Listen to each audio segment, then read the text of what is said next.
All right, today we're talking to Corey Garrison from Cory Brandon Boudoir, and he's going to walk us through how he went from driving an Uber at night to try to make ends meet to opening two boudoir photography locations as a man and averaging over $6,000 per client lately.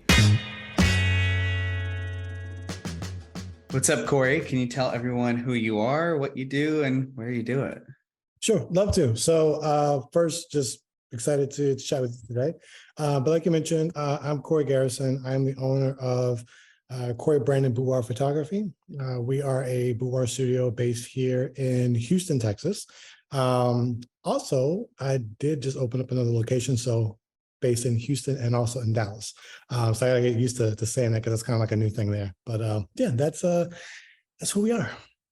Yes, which you're going to jump right into it, I guess. But yeah, tell me about that. So, two locations. What caused that? So what caused it was basically just geographical. One of the things that I noticed, I'm originally from Baltimore, moved to Houston in 2019. So we've been Houston based for a couple years now, right? And through that process and growing the business here and establishing it, I noticed that I was having a lot of folks that traveled from out of the state, out of the country, and then also a lot of folks that traveled from within Texas. So Dallas is like a 3.5, 4 hour drive. So it's doable for a day trip. Had an opportunity, was having clientele come down. So just figured it would be the best way to dip my toe into expanding out a little bit wider from like my home base market. Okay, so I'm definitely gonna have to get back into that because that's interesting how you schedule it, who's shooting that. But yeah, tell us a little bit about your background. What did you do before photography? Yeah, what would you? So for me, photography is something that I stumbled into by happen chance. I spent my years kind of cutting my teeth in sales. I did telecom sales for probably 10 years or so. So probably for the entire working life, if you will, up until that point. That was like what my background was and what I excelled in. So that's pretty much what I was doing before photography came and knocked on the door and eventually kicked down the door and made me have a little career shift, if you will. Okay, and then yeah, so I mean, were you always artistic? Were you always a photographer? Like, So what's interesting about that, right? I believe that you find things out maybe later on, right? Like when you get a chance to reflect, right? So if I had answered this question a year ago, 2 years ago, I would say, oh, I like to draw as a kid, but like I never really expressed a bunch of like, artism or, stuff like that. But what's really interesting is that photography was something that was kind of always in me. And it just took the right opportunity or the right moment for like that calling to come out. So like my baby pictures, Humberto, like my dad took my baby pictures, right? Like my dad was a professional photographer, right? And like it never clicked when I started my journey that like, I'm doing something that like my father had done. It never clicked on me that, I remember taking a photography class, a film photography class in high school, right? And being excited about like that process. It never clicked that specifically speaking about boudoirs, that I've always appreciated the human body. So like I love going to like art museums, like you see the sculptures and things like that, and like I've always just been fascinated with that, right? Like just the form that we take physically and the art and being able to document that. So I have come to that realization or that conclusion through the journey, but it was one of those things where I was being guided subconsciously, and it took for me to kind of like sit down and like think about everything to see like, hey, like these little these little embers into this fire were sparked at different points in my journey before I kind of was conscious to put it all together in a sense. so obviously you've gone a long way in your photography career, mainly because number one, most people don't have two locations. Most people don't even have enough business to really run one full time. So, like, walk us through the contrast of like when you first started. How did you run your business, and how did you get to where you are? Okay, so I'm going to tell a little story, if you will, right? So when I first started, it wasn't something that was intentional for me to do this genre, right? So like all of my research and my planning and everything else was like, I'm going to shoot portraits, I'm going to shoot weddings, all that stuff, right? And for me, kind of how it happened in a sense was this was a genre that kind of kept finding me, right? And kept kind of coming around and coming around. So I'm sorry, I got lost in the story for a second. Repeat the question. I want to stay on back because I was getting ready to like go way left. I was like, let me reel it on back for a second. Give it to me one more time. Yeah. How did you go from like beginning? What was business like when you first? Gotcha. So for me, I didn't know a lot, right? So I would say my story is probably average, like a lot of folks. I was shoot and burn. I was very nervous about what I was creating, because I didn't come into Boudoir knowing how it worked, kind of what it was about. I was like, hey, I'll just shoot you for a couple $100, right? Like, 250, 300 was like my go-to price at that point in time, right? And that pretty much included the entire show. So that was the way in which I ran my business. As I learned a little bit more about how successful studios ran, I was very nervous and apprehensive to try some of those things because for me, a lot of that information was tailored towards weddings, and I didn't know that if you can use those same concepts towards boudoir.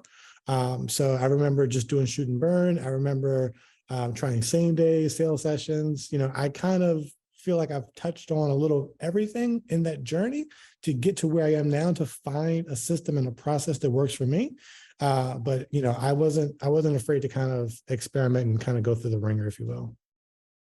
Yeah. And it's, you've done super well with it. I guess tell me, how did you even get into boudoir initially? And by the way, I know for a lot of guys, a lot of times the people we coach or the studios we have, a lot of the concerns are always, hey, am I going to be able to do as well as a woman? Seems like a woman's genre. Are they going to be comfortable with me? So yeah, how do you navigate that, and has it affected you? Okay, so great question. I love the fact that you brought it up, and I want to make sure that I take the time to drive this one home, because when I was early in my journey and my process, having someone to relate to would have helped me out tremendously, right? So for me, the way that I got into boudoir photography was, it was a genre that just kept finding me. So literally my first client that I shot was like a family session. Everyone's home for like Thanksgiving. They've all got the same matchy outfits on. We're doing all the typical cheesy like family portraits, right? And the moms who booked me, and she had daughters that were in my age and like a couple years older. One of her daughters was pregnant with twins. So after the family session was over, she was like, hey, would you mind doing a maternity session for, me and my husband? I'm like, yeah, sure thing. No problem. I'll do that. And, I can laugh on it now, but like she goes up to change Humberto and she comes back downstairs. And like, if you just like Amazon, like lace, dress or like black lace, robe, like she comes back down in that. And it completely like rattled me, because I was like, okay, wait, like she's like halfway naked, like I can see her. Like as a photographer, I have to look at you to take your picture, but like, how do I navigate through this? And it made me like really uncomfortable, right? But I was still excited to do it because, again, like I mentioned about loving the body and loving the creation, like I was really excited that they trusted me to capture this, right? Because then, as far as I know, that was like her last pregnancy, to be able to capture that with art. And I did that. Went ahead, was running my wedding business, trying to get that off the ground. And I just kept having people, come to me with these type of sessions. And I didn't have a word for it, didn't have a name for it. I thought that, I'll do some milk baths and some roses, and that'll be great for Valentine's Day. And maybe I'll do it again next year for Valentine's Day, but no one's going to want it after, February 14th, right? Like this is like a seasonal thing. And for me, I was trying to find something that made me happy. And I thought weddings would make me happy. And you get romanticized with this picture of, this is like the day that you've always dreamt about. And like, everyone's like, this is like their fantasy to have this big, beautiful wedding. It's the most important day of your life. And, and I'm quite sure you know because you just work with so many photographers, but like you're busting your ass for 12, 14 hours, right? I'm glued to my bride. Like my eyes are like wide open. I'm capturing everything. I'm delivering galleries with like a few hundred images in them. And my clients were appreciative of the work that I put in, like the sweat equity that I put into it.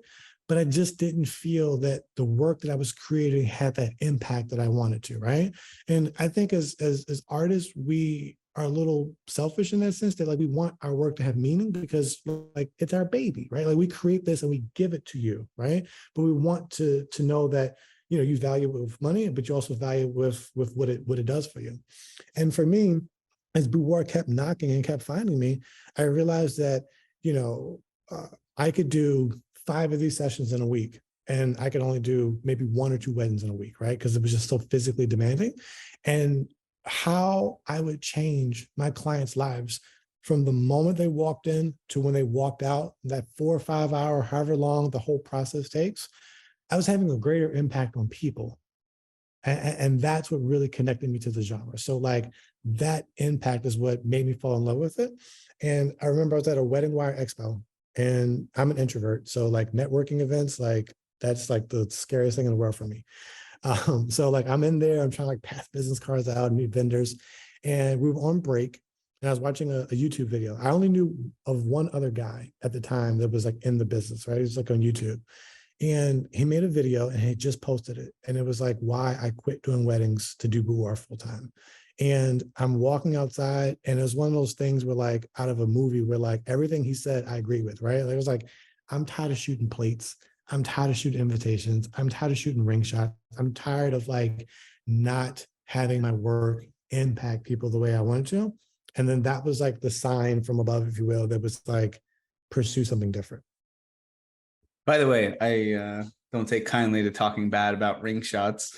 Uh, for some reason, my favorite part of photographing a wedding was always like pulling out a macro lens, seeing whatever backgrounds and lighting I can put on them. So ring shots are cool. It's cool, but like it's like they look like you'll spend like 5 or 10 minutes, like usually that was like my thing in the beginning. Like I'm adjusting into the bride's chaos and I'm like pulling all the lights and I'm gelling it and I'm lining up here. And they're like, oh, that's cool. I'm like, do you know how hard I had to work to get this minimum focus distance real quick? Like, so. Yeah. All right. So I know you said there was somebody that, inspired you. So walk me through this because it couldn't have always been super easy as a guy in boudoir. Like what challenges did you have? And yeah, let's start with that. What challenges did you have? So for me, doing the sessions themselves wasn't a challenge, right? My family is like all women, right? So like I've been raised around women like my entire life, right? So that was naturally comfortable for me. It wasn't like I mentioned it being a little scary, that first client, but that was mostly because like her whole family is around. So I was like, okay, wait, this kind of caught me out of left field.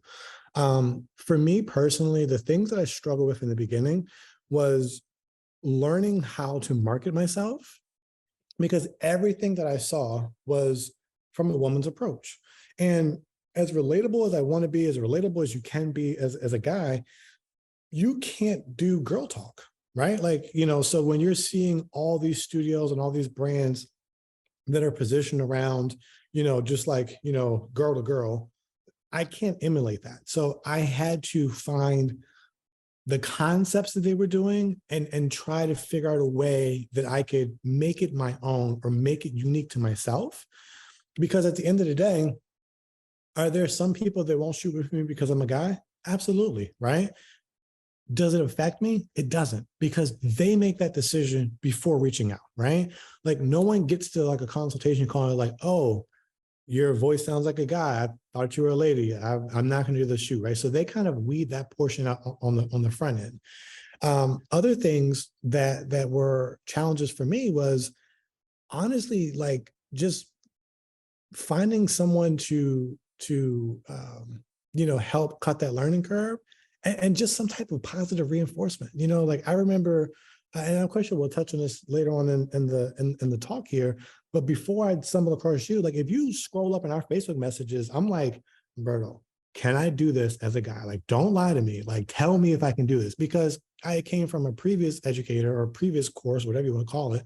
And literally to mask for this person's failure, and I'm not going to speak ill of someone, but I'll just give you the facts. But the mask for this person's failure, it was, you're not getting booked because you're a guy. You're not getting what you want because you're in a home studio, and people aren't going to be comfortable with that.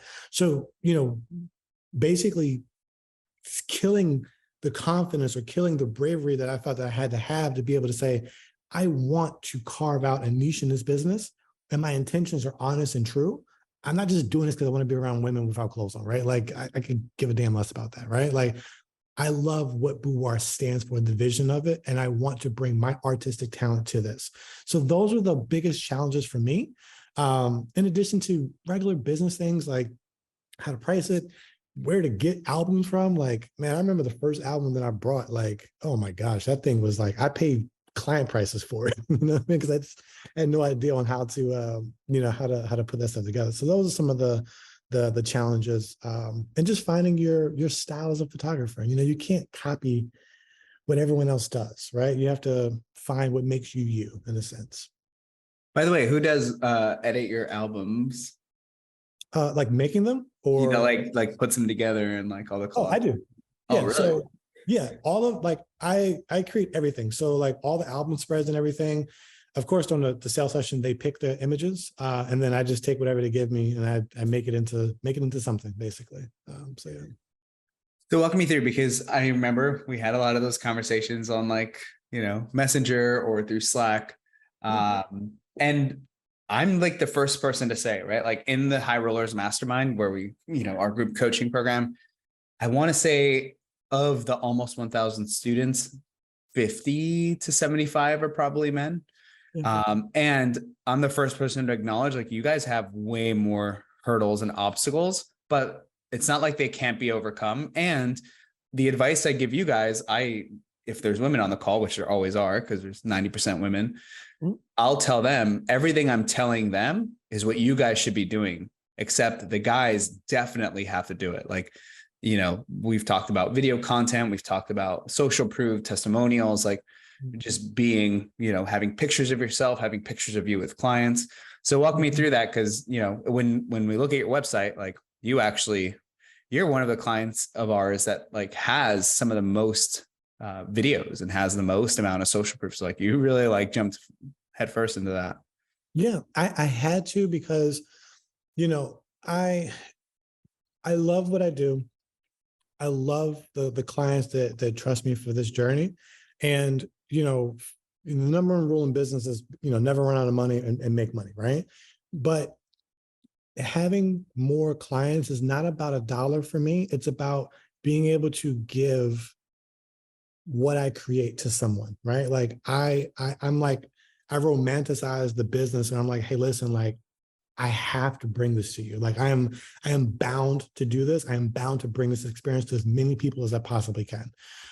So having the social proof for me was a way to eliminate some of that barrier. It was a way for me to be comfortable in myself, right? To know that like, this isn't like a shady, you're not coming into like the basement in the corner and it's dimly lit. And, it's just, this is service that I provide, and I provide an excellent service, right? It just so happens that I'm a guy, right? But like, I'm a business owner and I'm an artist. So that's why I brought the social proof out there. And then also I saw a trend, like this is stuff that people want to consume. This is stuff that, how many clients do you speak with, that don't even know how to pronounce the word boudoir, let alone what actually goes on during a session. So I found that to be a really good way to differentiate, I always struggle with that word, myself from others, and be able to show that as well too. It's part of my passion was to make it approachable, to make it for, and I truly mean this, but to make it for the every woman, right? So I wanted to give as much of an insight into it as I could, so that I can educate as much as I could and inform the potential clients on, why we are the best studio that you can go with.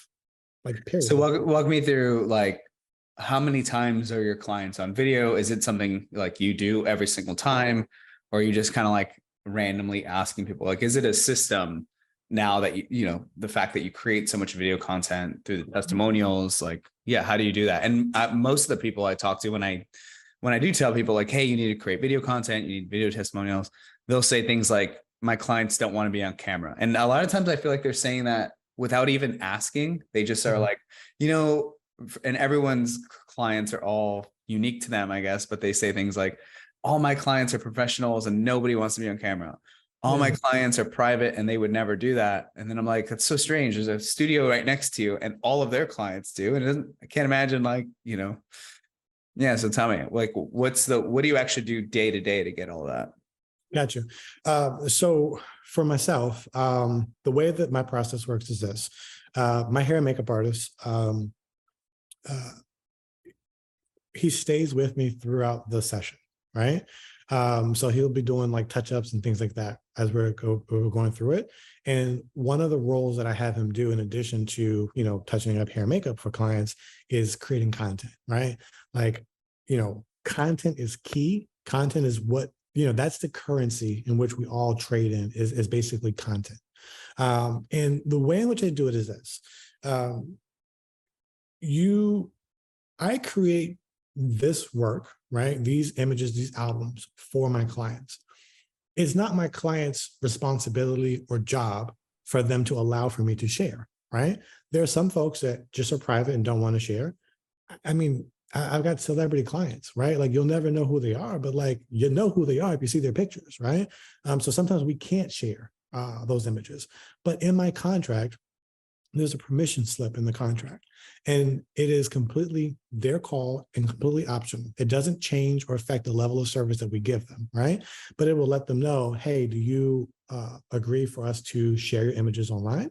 Do you agree, like a full image release, a no image release at all, like, you know, post nothing, you know, never speak of it again type of deal, or yes, but with anonymity, right? So no faces, no identifying marks, things like that, right?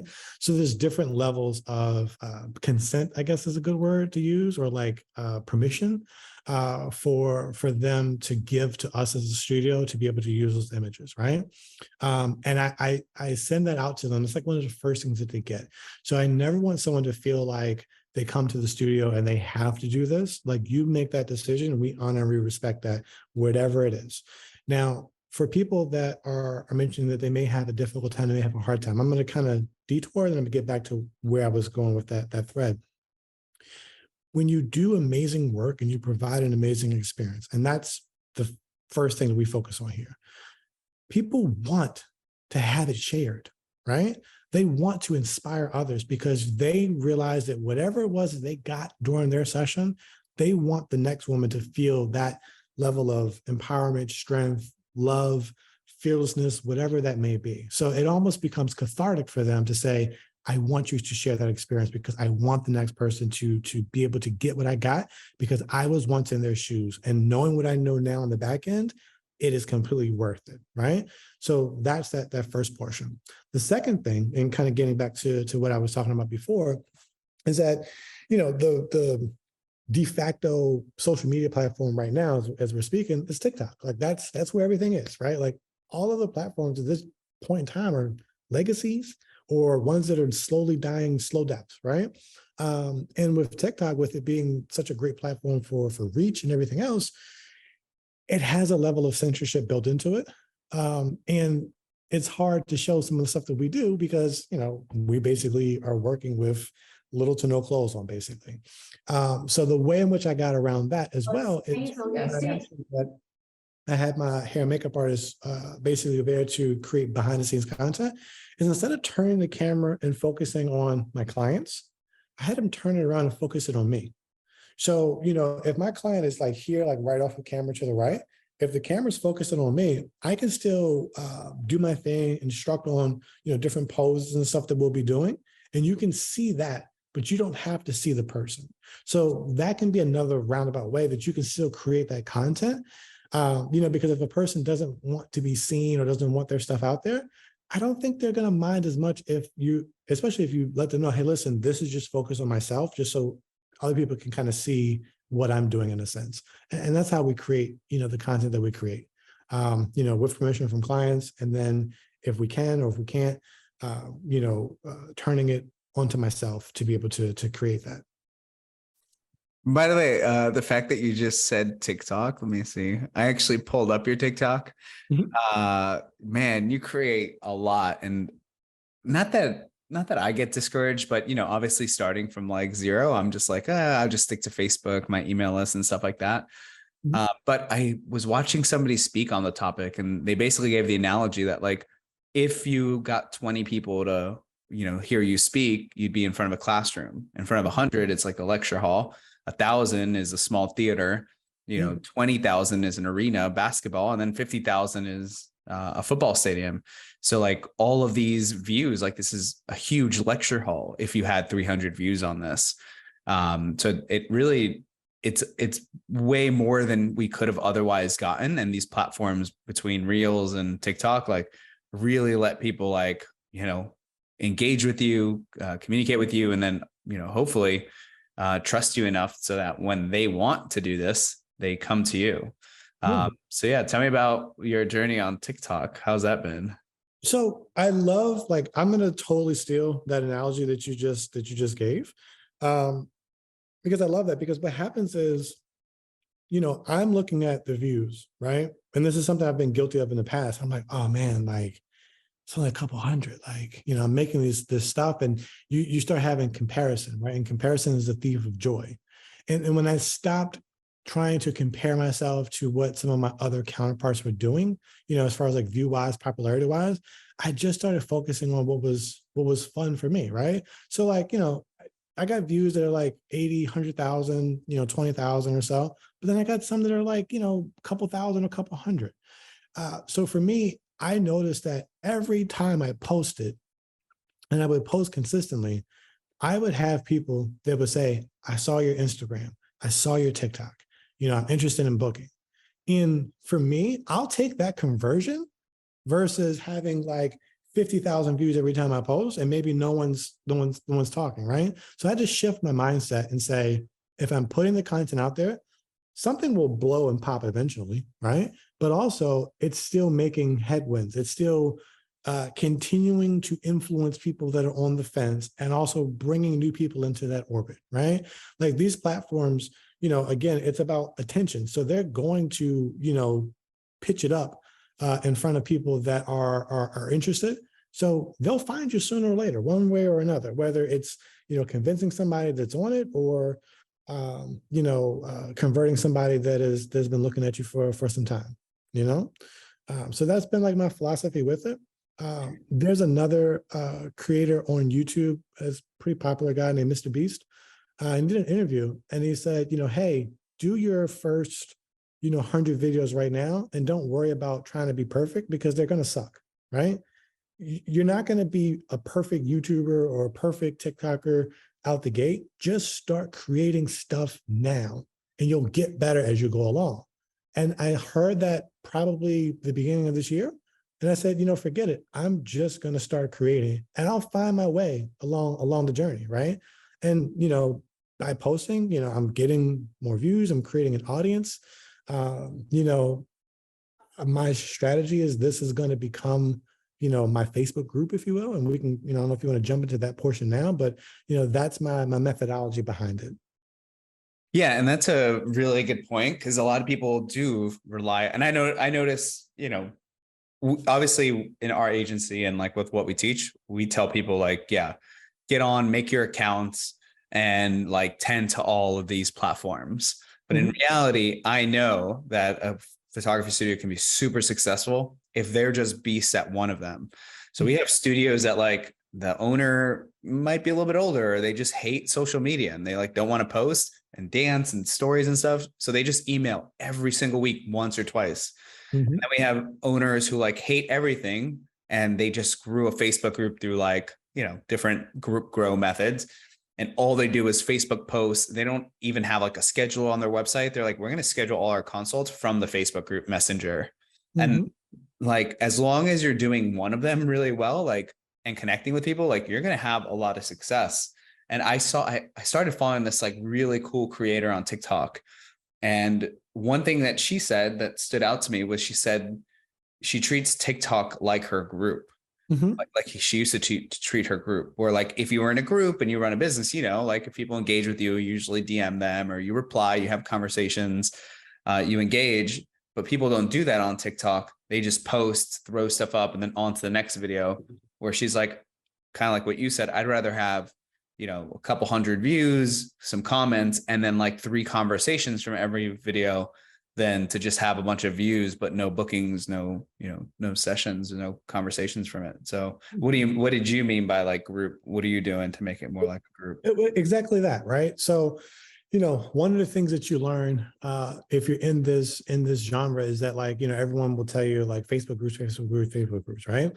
And for me personally, I've never had like a great amount of success from my Facebook group, right? Like I've had a little bit here and there, but to get the return out of that group for the effort that I put in, it's not been there like for other studios, right?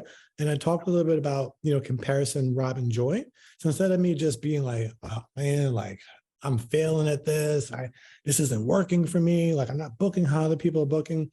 Find what you enjoy, find what works best for you, and go be like water. So like follow the path of least resistance. And hello, like TikTok is a platform that is giving you organic reach. Every other platform is constricting or restricting that, and with the intention to take you towards paid reach, right? Because that's just how they make their money. They're advertising platforms, and we are the product, right? So when it comes to how I'm using that, like I can directly have a conversation with, let's say my videos on average getting 300 views right now, right? That's 300 people that like my content. I don't know how many with the percentages of returns, but for simplicity's sake, let's just say it's the same 300 people, right? They're starting to get to know you, right? Like when you put yourself out there and you put yourself on video, you can't hide behind, words of an email. You can't hide behind like these extremely manufactured images of yourself, right? Whether it's like posting the perfect selfie or like curating a timeline, like you're just being yourself. And that authenticity is what draws people to them, because in our business, we're asking people to be vulnerable with us, right?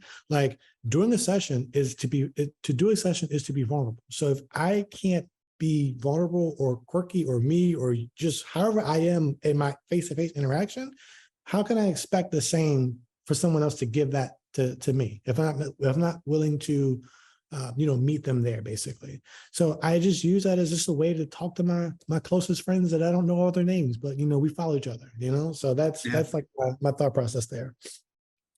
Okay, so talk to us about, obviously me and you met through the High Rollers mastermind.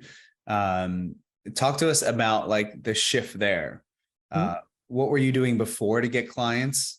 And then, what are you relying on now? Fast forward, please. Okay. So before High Rollers, I was Mr. Model Call. That was like model call giveaway. That was my whole thing, man. That's the only way.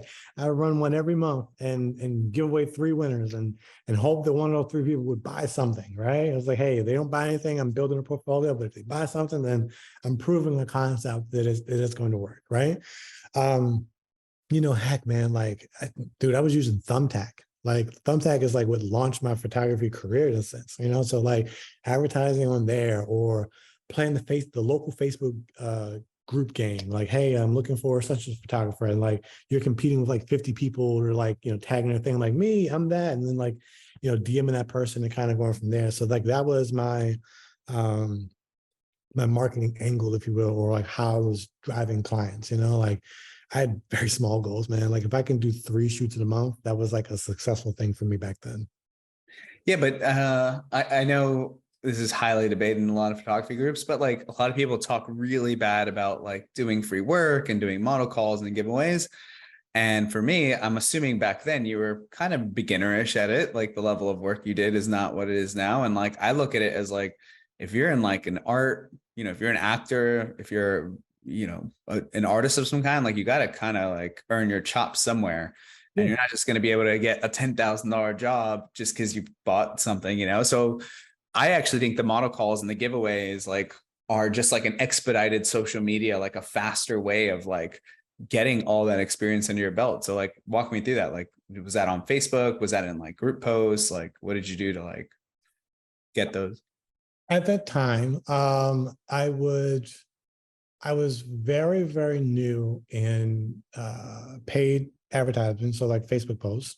So I was dabbling in that, but it was mostly like boosted posts. So like, I don't even know Ads Manager. I was posting on like my Instagram, and just like word of mouth that way. Like I literally like I. And it's funny that the way you worded that, it kind of took me back for a minute. I had to like kind of put myself back to like 2016, 2017, Corey. But like it was literally like $10 boosted Facebook posts, with like the most minimum targeting, on Instagram or on Facebook. And that's how I did it. That was what drove everything in from the very, very beginning. I did a lot of like TFP, like trade work, just so I can have stuff to show in a sense. And that's what I did. That's how I gathered those folks together, basically. Yeah, that's really interesting. So from the model calls, from the giveaways, now what? Because obviously you went through the high rollers, and then like what did you start implementing that made it so you didn't have to run high roller, or sorry, giveaways? Mhm. So now I still run. I usually do like one a year though, right? So like, now it's like an event, if you will, right? But like back then it was like every month there's like a new one, right? So some of the things that I implemented to kind of change the business, I would say it's a two-part question. It's like what you do on the field and then what you do in the classroom, right?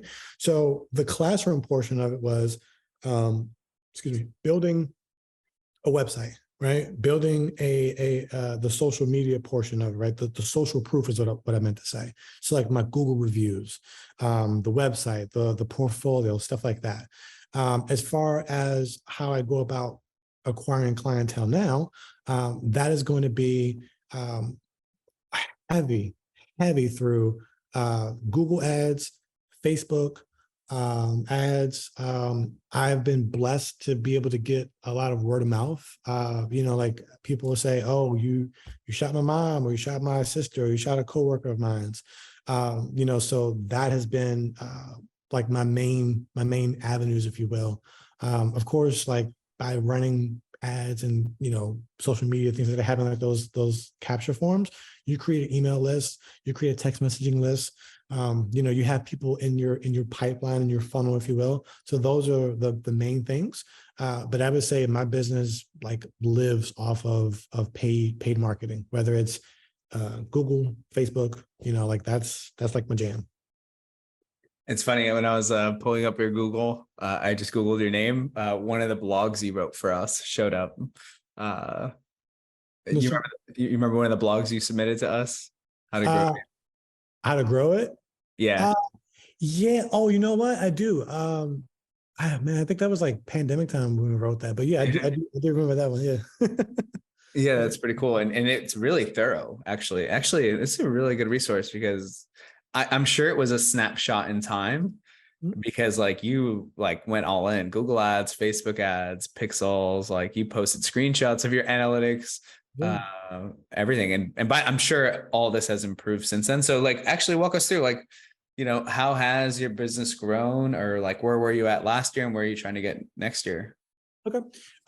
So how has the business grown? So last year was a very interesting, listen, we all have gone on this journey together from, 2020 through now, right? So like this 3-year window is felt like 10 years in some capacities. And I don't mean just in a negative way, because like the growth has been tremendous in that time frame, right? Especially for us in our genre. Like, when the world was falling apart, like we were just taking off at like the perfect time. So as far as how that growth has been, last year was very good to me. I've went through a lot of personal stuff, man. That has affected my business. So, and we can jump into that if you want to. If we can just keep it on business, it's fine. It doesn't matter to me. But I would say my sales average, I would believe that it's probably one of the highest in industries. Like my sales average was like 67 or 6,800 last year. So pretty damn healthy. So that was a shocker because, it went up from the year previous, but it jumped up dramatically, honestly. So that was really cool. And then my goal for this year is to continue to grow the business out. Like I want to, I'm not the sales average for me, it's not a vanity number, right? It's not a vanity metric, but I am more focused on creating the value for the clients, and I will let that average carry me where it does, right? So as a business, you want to be able to meet the market where it is. And because I'm now operating in two markets, I had the luxury to be a little bit creative in my approach. So yes, I still expect to have and maintain a high sales average, but I want to increase, the number of bookings. So like I have a goal this year to shoot 100 clients, and I have a stretch goal to book 150 in this year. And that's what I'm focused on. And my focus there is because I want to change 100 lives. So like I'm not focused on the money, on the dollar amount. That stuff will come. If you put out good, if you do good work, people will respect your work and they will pay a premium for it, right? Because I'm priced at a premium. But I am so focused on delivering, the gospel, if you will, of what this session is and what it does and what the experience with myself in the studio creates. Nice. So how are you going to get there this year? So this year is exciting. I am growing the team, right? So I am adding on some creative business solutions as far as continuing to schedule calls, having sales reps to book the calls for me, in addition to me doing them myself. I am doing expos for the first time, so that'll be an exciting thing, if you will. But also just growing the team in all facets. I tell people, I'm like, you may see, the front facing folks is going to be myself and like the hair and makeup team, like the artists that I have. But there are so many people that touch this business that like you don't see them because they're not forward facing. So continuing to grow and hire and add help will allow for me to do the stuff that's fun for me to do, right, outside of business, but also allow for me to be the best version of myself, to not be burnt out, to not be overworked, to not I want to still have that hands-on touch that every client that comes in is going to get the best that Cory Brandon has to offer, and not like, oh man, this is like my 8th client in 7 days. Like, let me just get you out the door because I'm really tired, and like, please just give me the money and go. Right. So that's like the focus for the year. Yeah, and it's definitely, we started working with another male photographer. He photographed like the 130 women, but that sales average, or actually it was like 200, but the sales average was like 1,500. So for him, like the goal was, hey, how do I like maybe equal that or scale that down, but like triple, quadruple the sales average. So with yours being so high, like what do you credit that to? Like, obviously he's part of the High Rollers Mastermind 2.0. So I told him like, hey, first thing I suggest is like, go watch Jen's training on that. But what would you suggest? Like, because obviously a lot of people, they, and I tell them to watch the training, adopt it, and then make changes, but don't second guess it as you're trying to do it. Do it how we say, and then make all your changes afterwards. So I completely agree with that. One thing that I did is when I joined High Rollers, dude, I was not making it. Like I was freaking driving Uber in the middle of the night. Like I was married at the time, my wife was pregnant. Like things were falling apart. Like this business was taking more money than what it was making. And I remember like I had like 10,000 left in my name, and I was like, listen, I'm going to give what I got and buy this course, and let's hope that I can at least break even and I don't lose any money. Right.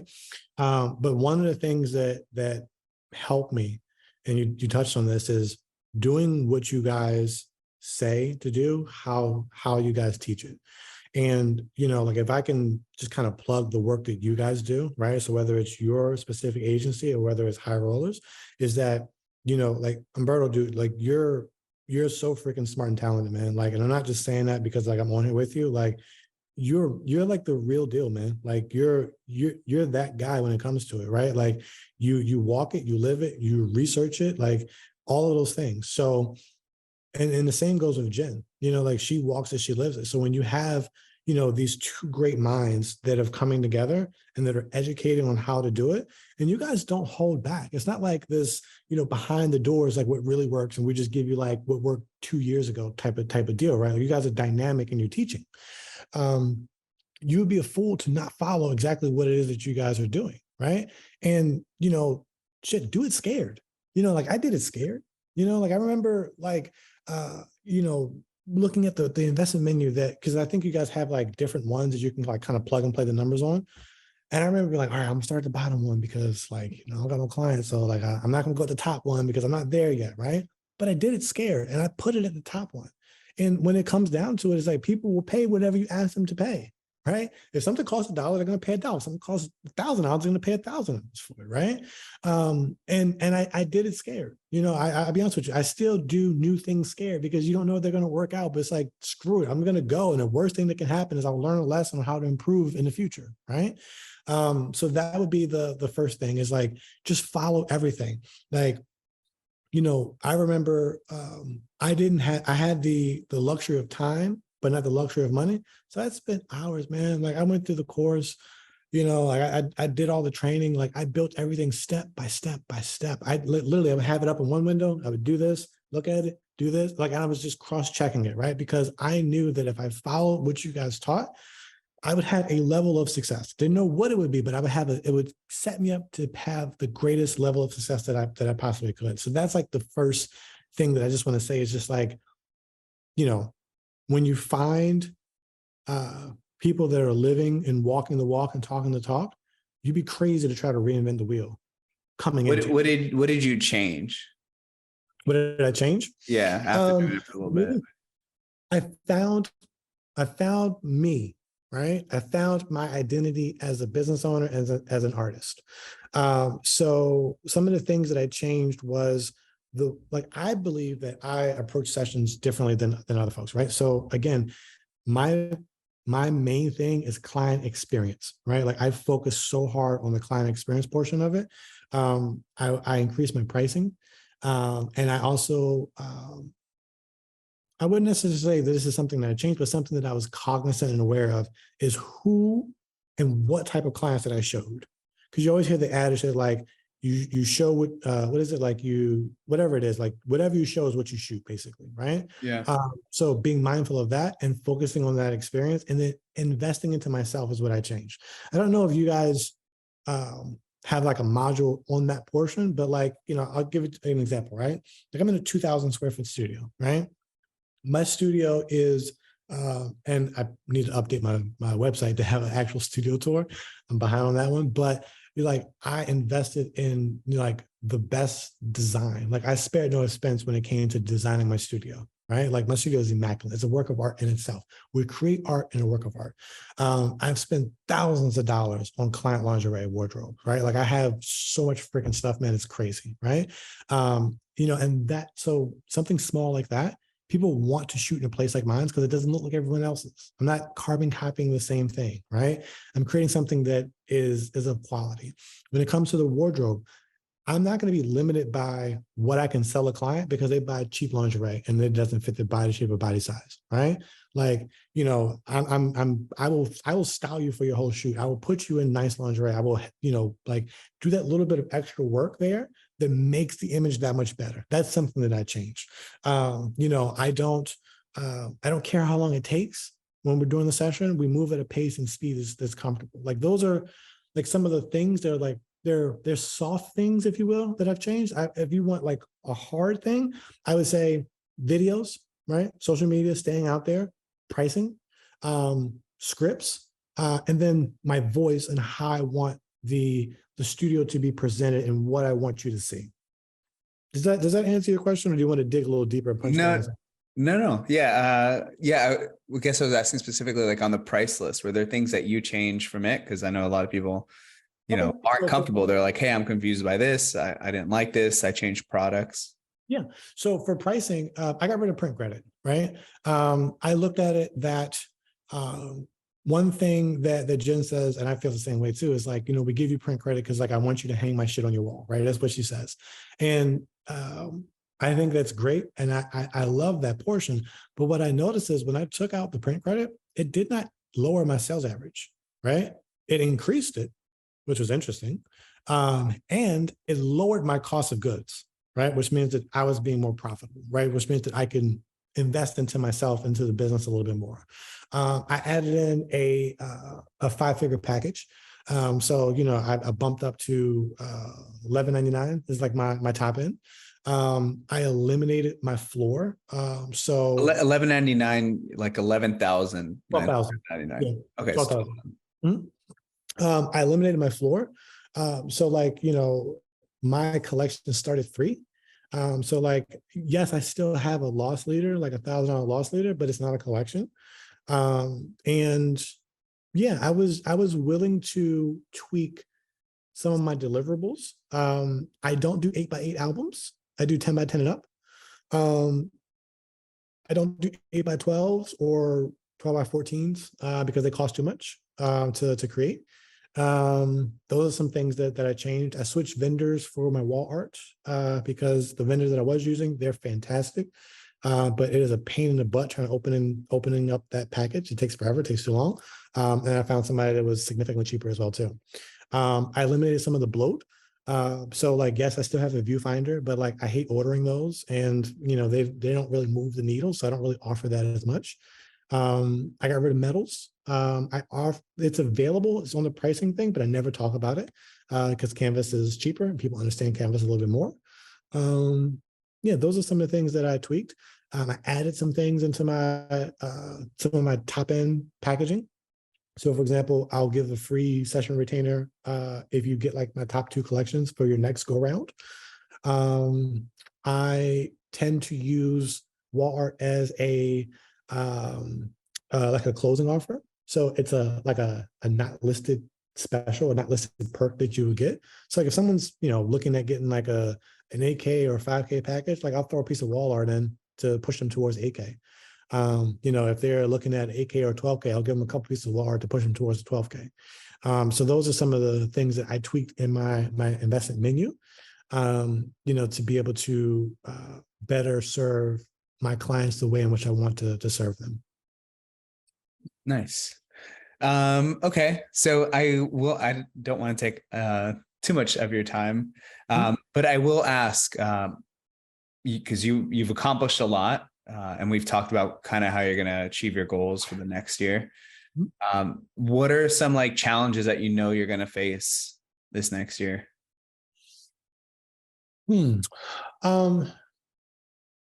I would say one of the challenges, I'll just start listing in no particular order, comparison, right? Just because one year went one way doesn't mean that you should expect that same thing to be there. So, being able to meet a market where it is, being an agile business, those are challenges because it's going to be something new. Like we can't rinse, wash, and repeat the same thing, every day, year over year over year. We're going to have to tweak and we're going to have to change. That's a challenge that I look forward to embracing. Another challenge of mine is, hey man, listen, like, the economy doesn't make sense right now. You know what I mean? Like from what they teach you in books and how it's going, it's a little bit different, right? So there are smaller factors that are having an impact on our business, so, inflation can be a sticky thing.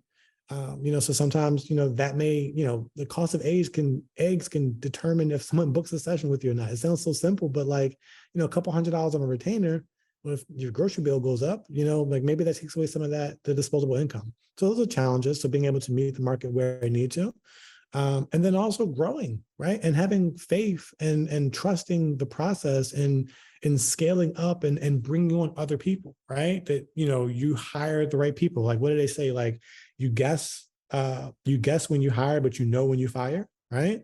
So going through that process, those are like some of the challenges.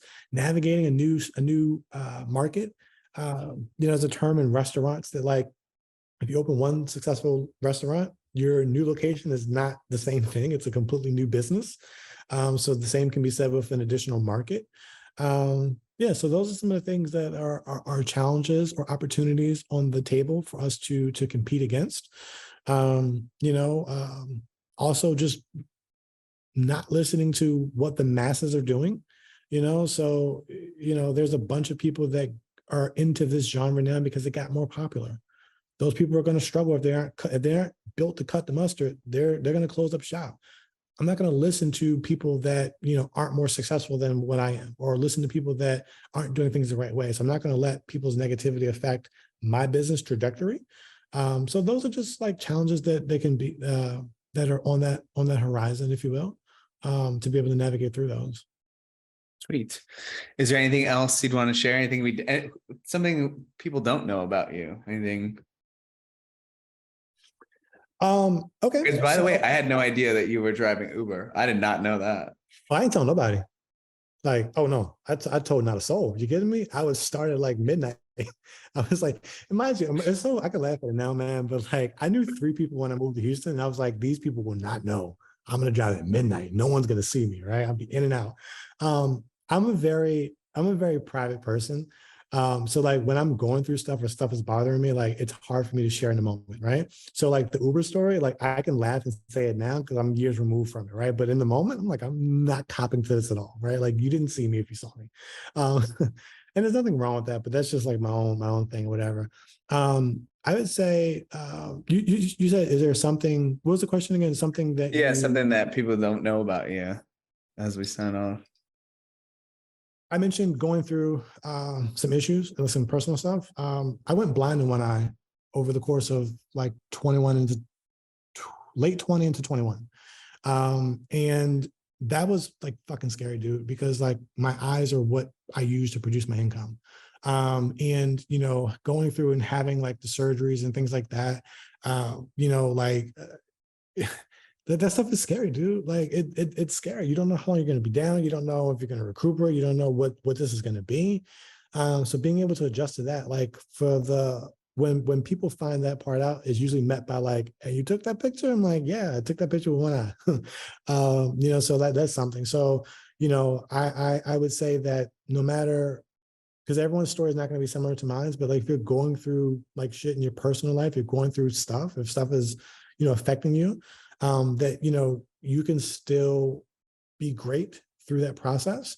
And that, you know, like you just have to gotta have a North Star, man, or like a light or something to be able to guide you through that. Because like, you know, I went through like some dark time with that stuff, man. Like you know, I did that, but my business didn't break, even though I tried to break it. I'd be fully honest with you. You know, my business still, you know, persisted through that. So that would be something that, you know, I would share with folks. Maybe it inspires somebody. Maybe someone's going through the same thing. I don't know, man. You know, Did you get your sight back, by the way? no, I can't say I don't want to. Oh, really? Yeah, no. How does that Nope. affect you at all, if anything? I mean, one of the good things, I guess, is when you're looking through a camera, you only kind of use one eye. My wedding training comes into play, right? Because like when you're shooting for a wedding, like you usually have one half of your vision blocked anyway. So you learn to like kind of know where other people are. The way it affects me, laughingly, is that I will bump into people at airports because I can't see on my right side. So like if I bump into you, my bad. My depth perception is off because you need both eyes to be able to judge distance properly. So that part has been affected. It affected my confidence for a long ass time. Like if you go back through like my TikTok and stuff, you like now that you know it, you'll see it. Like when I'm wearing glasses or like I'm turning to one side, like I'm trying to cover it because like I feel that I'm not as symmetrical as I once was. But those are like the, you know, like I don't think it affects my shooting. I could be wrong, but I don't think it affects my shooting. No, I mean, I shared your website earlier. Like you definitely have, you know, way above average, like extremely high percentile work. So I don't think, yeah. And by the way, you did an amazing job with the website and everything you did build. You know, I know you said you sat down and like really put time to it, but you can really tell that.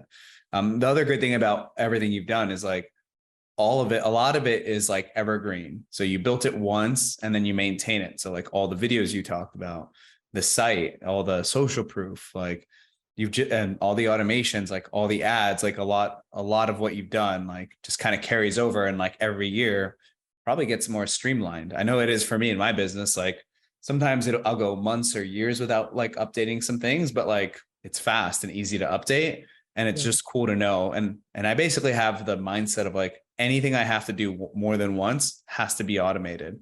So Amazing. anything from like an employee is going to onboard and I need to, get them to do something, boom, automated.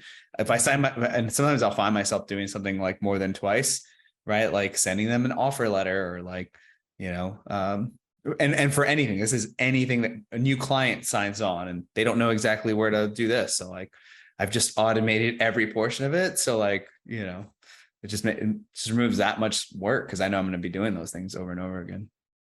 Yeah, like that stuff, it pays dividends, man. Like when I was going through and setting everything up, like the stuff that I built, that's why I was so diligent in just following exactly how it was taught and not trying to tweak it or change it. I changed it later when I found my voice, right? But what you guys gave was evergreen enough. Like there's some emails that I haven't changed 3-4 years into it, but like as I found my voice, I was able to tweak some things, but I built that stuff once and did it the right way. And it continues to pay dividends even to this day. So like you don't have to, if you do it right the first time, you don't have to continue to keep doing that because as business owners, everything's going to move fast, man. So like take advantage of when you don't have the bookings that you want to have, or you're not where you want to be at because you have the time. You're either going to have time or you're going to have money, right? And use those two tools to your success. When I was, broke driving Uber and just starting, I had time, by day, 12 hours by day, on the computer, building out the business, right? Building out the skeleton, the machine that you call it, right? Like, dude, I can like quote videos that I've watched because I've watched them so many damn times. You know what I mean? Like I just went into it that deep. But if you make that investment, if you follow that structure, it will continue to pay dividends because that stuff doesn't change. You tweak in different parts, right? You build a car, but you can change the tires, you can change the oil, but the car is still the same. That vehicle is still driving towards, studio growth year over year and revenue growth and sales average and all this other good stuff. Sweet. By the way, this has inspired me. You're probably, for those of you watching, you're probably going to be the first chapter in the book just because what you did share about your struggles and stuff. So I think it's so easy to just, my background's in the military. And I've done I actually had somebody DM me on Instagram and they were like, hey, I want a side hustle. They make 6 figures. A good friend of mine. And they were just like, I want more in life. Like, what did you do to become self-made kind of thing? And I basically just said, I don't know. But like one thing that happens to me is like, I always am the best at everything I do. So I was like, when I joined the Marines and I was in IT for the first 5 years, I felt like I was the best IT guy. I volunteered to go on all the missions. I volunteered to go all the areas to set up comms. And like, I just took pride in it. When everyone went to sleep because they couldn't figure something out, they would wake up and they'd see it fixed. And I stayed up for 4 hours. I joined special operations when like, I remember I went and came back and somebody had told me that somebody I really respected and was kind of like a mentor didn't think I was going to make it, that they found out that I was going to try out. And that his response was, Humberto's too small. Like he's cool and everything, but he's not built for that. So the first thing I did when I came back, I went to his office and I was like, did you hear? And he was like, yeah, I heard. I knew you would make it. And and in my head, I'm like, no, you literally said I was too small. I wasn't going to make it here. And there were guys like when I showed up that looked like GI Joes. There were guys that were just like ripped 6-packs, like look like the dudes in the movies. Like when you see like action heroes, like just jacked. And I remember like when I got through the tryout, I was like ranked number 6 out of 100 something. So it was like 100 guys that are all like peak physical condition. And I was ranked number 6. And I didn't do anything special. I wasn't from that community. So I literally look back to the time and all I did was just work out every day, swim every day, every 3 days, maybe every 2 days, I'd hike 3 times a week. And I just did that for months before I went to the tryout. And I remember like talking to people what they did to prepare and like, not much really. And I was like, damn, like you guys had all this heads up. We had to go through all this like paperwork to get here. We knew we were going to get here. And like, all you had to do is just put in a little bit of work over a long period of time. Yeah.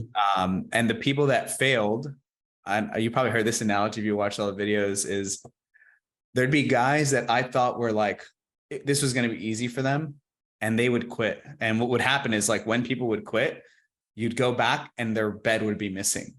So we, like, the rack would disappear. We'd be in the middle of a training exercise. You might be alone by yourself, and you didn't know who made it back because you just scramble in. It's dark by the time you get back, and you get back and you're like, was that mattress gone before? And you're like, wait, that's his mattress. One of the reasons I think is, like, because I talked to some people afterwards. You're not supposed to talk to them because they can, like, poison the well. Yeah. But you kind of bump into people. You'll, like, sometimes bump into people. They can't stop you from talking to each other. But, like, I remember I talked to people and they'd be like, yeah, man, I just knew that later on, 4 weeks from now, we'd have to do this hike. 6 weeks from then, I'd have to pass this qualification. I'm already struggling with this. And they would just let everything, like, pile up on them. So we're all, and with me and my friends, our saying was, like, we just got to get to chow. Chow is food. We just have to make it to breakfast. And when we make it to breakfast, we just only have to worry about everything. And some of the days were hard. I'm talking about, like, you're literally, like, throbbing in pain and can't move. And you're, like, glad it's over and you're just happy to eat dinner. And then all you have to worry about is the next morning, you got to make it past the 4 a.m. workout or whatever. But if you started thinking, hey, I have 6 more workouts this week and a 20 mile hike, next week, and I have to pass this qualification, like, now you're facing everything at once. And, like, it's really hard to overcome. So, like, our saying was, like, you just got to live chow to chow, like, one step at a time. And, like, if you just focus on that, and your goal is, it's almost like the process. Your goal is just not getting to the end. It's just, like, beating it every single day. And I feel like with a lot of what you've talked about, it's like, you're not going to build your website and build all your ads and, like, get 100 clients in a day, but it's better than 6 years from now, you wake up and your business is in the same place. It's one of those things where, just to kind of add a little bit to what you mentioned, like, listen, the military is not going to just slap a badge on you and call you special forces, right? There's a responsibility that comes in with that. You've got to earn that portion, right? And you've got to dare yourself to be great. You got to dare yourself to do something, to rise to an occasion that you can get to, right? So I understand what you're saying with that. And it's one thing that I was listening to a podcast, I forgot who or whatever, but it was a military guy, maybe SEALs or something, I don't remember. But one of his sayings was, when he was going through that training, was quit tomorrow, right? Whatever you're going through, it's cool. Just quit tomorrow, right? Make it through today, but just quit tomorrow. And that's what drove him to getting to that goal. And the same thing can be said for business, like, just do it today, quit tomorrow. Like, one of the things I always say is, like, the time is going to pass anyway. You can't stop the time from passing, so you might as well make something out of it, right?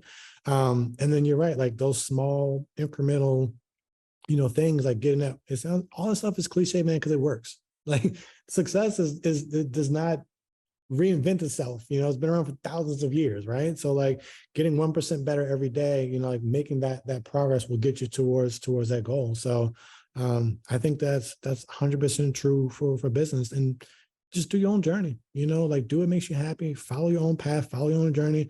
Listen, do I look at other studios and say, man, like, I should be where they are revenue wise? Of course, you have that doubt, but I say, hey, I'm gonna focus on what I can focus on, right? I mentioned this time and time again throughout the interview, but there may be other studios that create better work than me, because art is subjective, right? So someone may like someone or prefer someone else's work. That's fine. There's no studio that has a better client experience than mine, and full stop on that. Like, I don't care. You can challenge me. Like, no one has better. If you don't believe me, read my damn reviews, right? Like, sit in on a session or book me for a session, whatever it is. No one's going to have a better client experience than what we provide. And that little detail, right? Like, that, raising that bar every day, is what gets us closer and closer towards that, whatever that thing is. For you is joining special forces. For me, it's, interviewing with you and having a successful studio, right? You're always gonna have people that don't believe you. Some of my closest people don't believe in me, right? And, like, I had to learn to just turn them off. Like, listen, you don't believe in what I'm doing at all. Like, you want me to fail, So Yeah, that's crazy because I'm not going to say one is harder than the other, but they're different in the sense that, like, when you're in the military, I know what to do. There's a standard, it's written on the chalkboard or the, this formal piece of paper with letterhead. And there's no doubt how to pass and the exact steps. I'm told what to do. So in that sense, yeah, physically it's hard, mentally it's hard. But like in business, I find like the really challenging part is like there's so much to do. It's like, how do you prioritize? How do you know things are working? What timeline? Right. Like I know I'm supposed to run 3 miles in this time on this path, but like, how do you know what I mean? Like, how do I know if I built this thing right? How much am I supposed to, lean into it? Yeah. Is it even going to work? And it's really easy to just, stop or, have to double check Yeah. things. And next thing you know, you're just stuck on a problem for a while. Success leaves clues. Find your North Stars. And just they leave clues, and they give you the game. If you stop talking, you start listening, or you open your eyes and you start watching, they leave clues, and like those little breadcrumbs, they may not be like the complete this and this mile with this date and you get this certification, but it'll get you closer to what you want to go. You'll get a higher vantage point on that mountain, and you'll be able to survey the landscape and see a little bit further. Speaking of which, that actually gives me an idea. It's like, why don't we create that? Like I should create those checkpoints, like that roadmap of like exact syllabus, because it's obviously what we do. It's like, yeah. All right. No, that actually is I'm writing that down. Yeah, man. So people can measure against that, like having that mile marker, if you will, because it's lonely being a business owner. Like, it gets romanticized, but it's hard, man. Like you're doing this by yourself, especially with this type of business. Like you don't have coworkers. You know what I mean? Like, even though like my hair and makeup artist is with me, like they're contractors, they're not coworkers of mine. So like, I have no water cooler talk. You're on an island, by yourself navigating this, and the easiest person to cheat is yourself. Your self-doubt, your self-fear will creep in. So that checklist could be, paramount, for new people, a new person's success in an existing studio. You know what I mean? So yeah. Yeah. All right, man. I really appreciate the time. And yeah, we'll keep in touch. Perfect. Appreciate it, Humberto. And I will see you guys later. Later.